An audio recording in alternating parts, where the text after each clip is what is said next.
FM, a doutora Gabriela. Eu estive aqui há poucos dias atrás, ela esteve aqui fazendo uma entrevista, levando aí uma informação muito boa para o nosso município de Reserva, através da programação do Jornal do Meio-Dia. O entrevistador era o João Lopes, e hoje ela vem falar de uma outra questão que a gente já está desde segunda-feira falando, desde segunda-feira recebendo candidatos aqui no estúdio da Rádio Reserva FM. Inclusive hoje, logo mais daqui a pouquinho, tem mais um candidato e uma candidata ali, que vai estar também aí pedindo o apoio de vocês. E é uma eleição, pessoal, muito legal, uma eleição por urna eletrônica, uma eleição pelo Tribunal Eleitoral, uma eleição onde tem acompanhamento de segurança, tem acompanhamento do Ministério Público. Então essas pessoas que passou nesse exame, que passou nesse teste psicológico, as pessoas que estão pedindo os votos para vocês, são pessoas capacitadas que estão aí concorrendo ao cargo. Promotora, boa tarde, seja muito bem-vindo com a gente aqui no estúdio da Reserva FM. Boa tarde, JJG, boa tarde, ouvintes. É sempre um prazer estar aqui podendo conversar com a sociedade, com você, e dar as informações importantes aí para a nossa comarca. A gente vê aí, né, promotora, que um dos motivos da sua participação aqui hoje é a eleição do Conselho Tutelar. Como é que está ocorrendo tudo isso, doutora? Bem, eu gostaria de começar falando um pouquinho sobre o Conselho Tutelar, para a gente informar para a população da importância da gente hoje estar aqui falando sobre as eleições que vão ocorrer nesse próximo domingo. O Conselho Tutelar é um órgão colegiado municipal e autônomo. É um órgão não jurisdicional, é um órgão político que tem como finalidade garantir os direitos das crianças e dos adolescentes. Portanto, é um dos órgãos integrantes do sistema de garantia dos direitos. Esse conselho é composto por cidadão reservense. É uma forma de participação do cidadão dentro do sistema de justiça, como um dos órgãos responsáveis da rede de proteção para garantir, aqui em específico, os direitos das crianças e dos adolescentes. E é um trabalho, né, doutora, muito importante, que é como você acabou de citar aí, aonde as pessoas vai ser avaliada pela população de Reserva para exercer esse cargo também, né? Sim, os candidatos, eles passam por um processo eleitoral que é comandado pela comissão especial da eleição, designada pelo Conselho Municipal dos Direitos da Criança e do Adolescente, que a Iglesi pode até falar um pouquinho do trabalho da comissão, que a gente vem acompanhando em parceria com o município, a realização dessas eleições, em razão dessa importância do cargo de conselheiro tutelar. O Estatuto da Criança e do Adolescente traz diversas atribuições de competência do conselheiro tutelar. Então é importante que a sociedade participe ativamente da escolha deste conselheiro, porque ele que estará à frente como um dos órgãos da rede de proteção na construção de políticas públicas voltada à tutela das crianças e dos adolescentes da comarca de Reserva. Certo, doutor. E a gente sabemos que é um compromisso muito sério que esse candidato está fazendo com o povo. Por isso, hoje, a explicação de vocês aqui através dos estúdios da nossa Reserva FM. Iglesi, boa tarde, seja muito bem-vinda. Boa tarde, Jota, obrigada mais uma vez por essa oportunidade da gente estar aqui esclarecendo para a população, né, sobre as eleições que está aí, né, Jota? Dia 1º está aí, domingo o povo está aí apreensivo, né, porque realmente a gente já veio uma vez aqui para estar fazendo esse pedido para a população, porque a gente precisa da ajuda do eleitor, né? Todos os eleitores têm dever, né? Eu falo dever para ser como cidadão a estar participando dessas eleições, votando em alguém, né, um dos nossos candidatos. O importante você falar isso daí, que muitas pessoas pensam, mas eu não sou obrigado a ir lá, não pago multa, não pago nada, Carlos. Realmente, você não vai pagar multa, você não vai pagar nada. Mas sinta o dever como cidadão reservense de ajudar a escolher um candidato ou uma candidata para estar atuando, como a doutora falou aqui, na política, no nosso município de Reserva, atendendo as crianças. De repente você fala, mas Carlos, como atender as crianças? crianças que passam por problemas sérios em algumas famílias, e levando orientação até mesmo para as mães das crianças, os pais das crianças, para essas crianças, para trazer o melhor para a nossa sociedade. Então, o Conselho Tutelar, como a doutora falou, ele é um órgão autônomo, né? Mas assim, tudo que eles fazem, eles devem ao Ministério Público uma explicação, né? Também o CMDCA, que é o Conselho dos Direitos das Crianças e dos Adolescentes, Conselho Municipal, também acompanha o Conselho Tutelar. Então, assim, ele é um órgão que, depois de eleitos, esses conselheiros vão trabalhar com os filhos, de repente, os filhos de vocês, né? As crianças e adolescentes da tua família. Então, é lógico que todos os pais, eles querem que sejam atendidos por pessoas capacitadas, com condições de entendimento, né? Da situação de violência pela qual vai ser chamado, ou de encaminhamento, né? Porque o conselheiro, ele não vai resolver o problema, ele vai ser chamado para fazer encaminhamento, para melhorar a vida dessa família, dessa criança, desse adolescente, né? Então, isso é muito importante. Por isso, é importante o teu voto para estar participando, escolhendo um dos nossos 10 candidatos que vão estar concorrendo. Nós precisamos dar ciência à população que muitas vezes não sabe das atribuições do Conselho Tutelar e acredita que seja um órgão inimigo, um órgão que só vem para retirar eventual criança ou adolescente daquele núcleo familiar quando está em situação de risco. Mas não é essa a finalidade do Conselho Tutelar. O Conselho Tutelar é um órgão de proteção.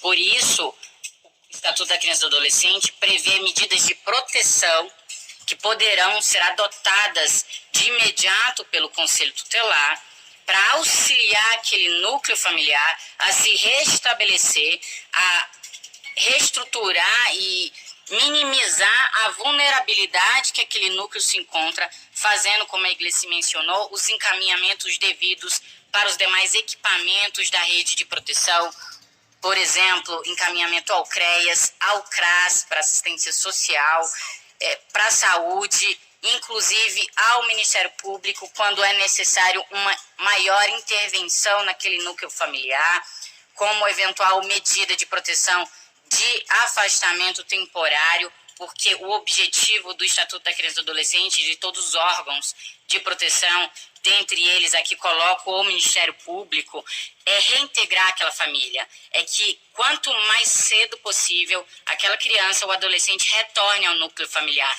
E para isso, muitas vezes, a gente precisa de um trabalho de todos os órgãos, de um trabalho contínuo naquela reestrutura familiar, para que, então, aquela criança e adolescente possa, sim, ser reintegrada àquela família. Então, eu gostaria de chamar todos os eleitores para que compareçam no domingo na votação, porque vocês estarão elegendo as pessoas responsáveis por proteger as crianças e os adolescentes dessa comarca, incluindo os próprios filhos dos senhores. O Conselho Tutelar também tem uma articulação com os próprios colégios e eventuais demandas escolares ali. O Conselho Tutelar é um dos órgãos que vai tentar construir uma solução para aquela demanda. Então, é muito importante que vocês participem dessa escolha dos nossos futuros conselheiros para a próxima gestão, para a gente continuar trabalhando de forma contínua e sempre melhorando a atuação dos nossos conselheiros tutelares. Nesse ponto, a gente precisa esclarecer algumas peculiaridades que vai acontecer no próximo domingo, para o eleitor estar preparado. Inicialmente, como regra, inclusive até por já ser no Estado Democrático de Direito a urna eletrônica um mecanismo completamente seguro, a gente ia usar a urna eletrônica. Contudo, considerando que nós vamos ter 2 pleitos, ou seja, 2 eleições, nós vamos ter uma eleição unificada e uma eleição suplementar, porque na primeira eleição a gente não teve candidatos suficientes para os votos. Então foi necessário que a comissão fizesse uma eleição suplementar. E aí, como não vai dar tempo da gente fazer 2 urnas eletrônicas com essas 2 eleições, nós vamos utilizar as urnas de papel, ou seja, a urna de lona, de modo que o eleitor, a gente vai fazer novamente esses esclarecimentos no dia, mas fiquem atentos, são 2 votações, serão entregues 2 cédulas, uma referente aos candidatos da eleição unificada e outra dos candidatos que concorrem à eleição suplementar, e só poderá fazer um preenchimento de um quadradinho em cada um desses papéis sob pena de nulidade do voto. Ou seja, se você preencher mais de um quadradinho, pode gerar uma nulidade do seu voto. Então, você vai ter que reparar que vão ser entregues no dia 2 cédulas, uma referente à eleição unificada com os candidatos e o número correspondente, e outra da eleição suplementar com os candidatos e os números correspondentes. Vai estar bem explicado todos os candidatos dos 2 processos eleitorais, com panfletos. Nós atualmente estamos com 10 candidatos, 3 concorrendo à eleição unificada e 7 concorrendo à eleição suplementar. Os nomes serão divulgados posteriormente. Eu gostaria também de aproveitar a oportunidade para esclarecer que, em atendimento a uma solicitação do Ministério Público, o Poder Público Municipal vai fornecer transporte para auxílio dos eleitores nas localidades rurais, em especial do José Lacerda, Campina Bela e Rio Novo. O horário que esse transporte vai ser disponibilizado vai ser informado pelo Poder Público Municipal um pouco antes das eleições. Até sexta-feira, acredito que essa informação estará sendo repassada. Então, a gente vai contar com um transporte oficial para auxílio dos eleitores no dia das votações. Doutora, só uma pergunta. Agora, a gente tinha divulgado aqui que seria por urna eletrônica, mas foi muito 10 a sua explicação. O pessoal já com certeza deve estar entendendo. Essa eleição, esses outros 3 candidatos, são candidatos que entraram com mandato e o juiz concedeu algum liminar. O que aconteceu? Na verdade, como inicialmente foi feito um processo eleitoral em que não tinham candidatos suficientes a concorrer, são 5 conselheiros tutelares que devem ser eleitos, e nós só tínhamos 3 candidatos, então foi necessário fazer uma eleição suplementar.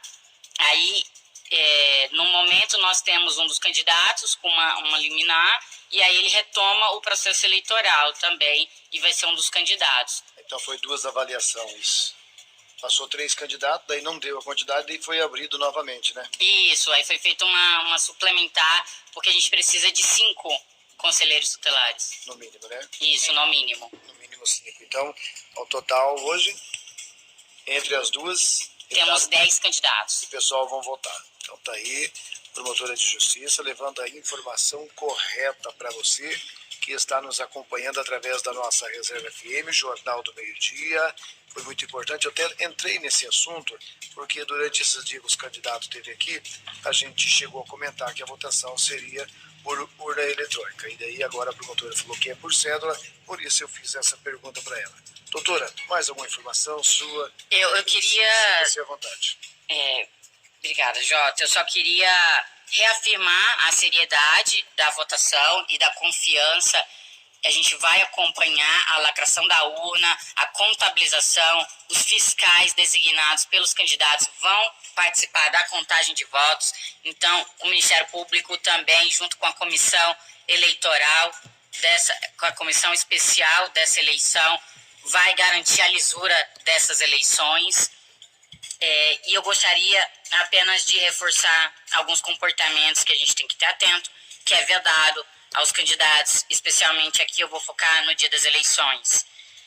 Não é possível aquele voo da madrugada, então o despejo de material de propaganda no local da votação ou nas vias próximas, corrupção eleitoral, oferecimento de dinheiro ou de qualquer bem ou vantagem a eleitor também não é permitido.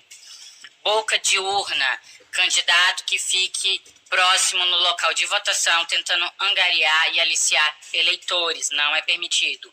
E o transporte de eleitor que não seja esse oficial que eu falei, disponibilizado pelo Poder Público Municipal, também não é possível. Além da violação do sigilo de voto, tentar violar o sigilo de voto também não é permitido aos candidatos ou aos seus apoiadores. Então, eu gostaria de lembrar que apenas é permitido no dia a manifestação individual e silenciosa da preferência do eleitor por candidato, revelada exclusivamente pelo uso de bandeiras, broches, dísticos e adesivos.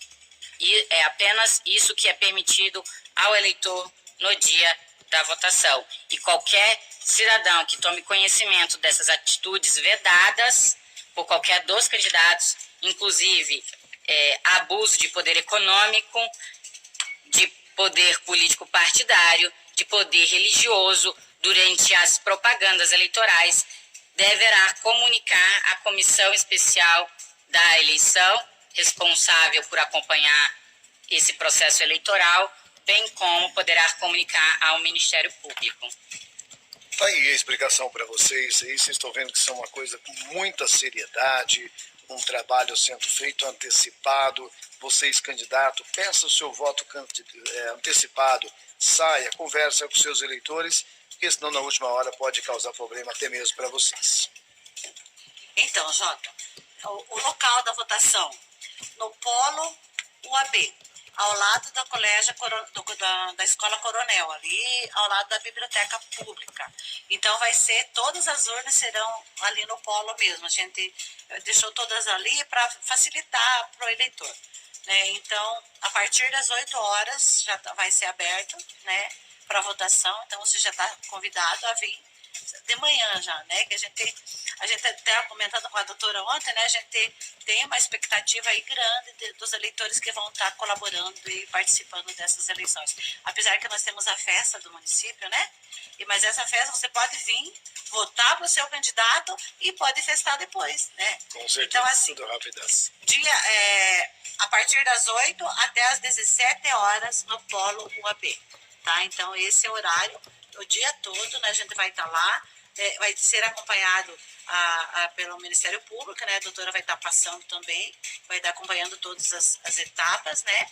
E também a gente vai ter o policiamento também acompanhando, e já está tudo certo, tudo organizado, e uma boa eleição para todos vocês. Com certeza. Obrigado, Egreci, pela sua presença, doutora. Eu gostaria só de agradecer mais uma vez a oportunidade de conversar com vocês e conto com o voto de vocês nas eleições do Conselho Tutelar, agora dia 1º de outubro. Vamos pensar no futuro das nossas crianças e adolescentes. Deixa eu só finalizar, desculpe, Jota. Quem pode votar, né? Eu sei que todo mundo já sabe isso, né? Mas a gente só vai estar frisando melhor. Quem pode votar? Todos os brasileiros com mais de 16 anos e título de eleitor com domicílio eleitoral no município de Reserva, né? Aqui em Reserva falando. Como e onde votar? Apresente documento original oficial com foto e título de eleitor no local de votação indicado. Para saber onde votar, procure. Então, assim, se ainda tem dúvidas, pode procurar o próprio Conselho Tutelar, a Secretaria de Assistência Social, a Secretaria de Saúde também. Todas as secretarias estão à disposição para estar respondendo. Tirando que no meu telefone também está à disposição. A maioria do pessoal da cidade tem o meu telefone. Então, só não esqueçam, documento original oficial com foto, portanto, carteira de identidade, de preferência, é um documento oficial que tem foto e título de eleitor. Na Rua do Semag, no Polo da Aldeia, nesse domingão, então, a partir das 8 horas da manhã até as 17 horas, até as 5 horas da tarde, a eleição de reserva para o Conselho Tutelar. Obrigada pela oportunidade.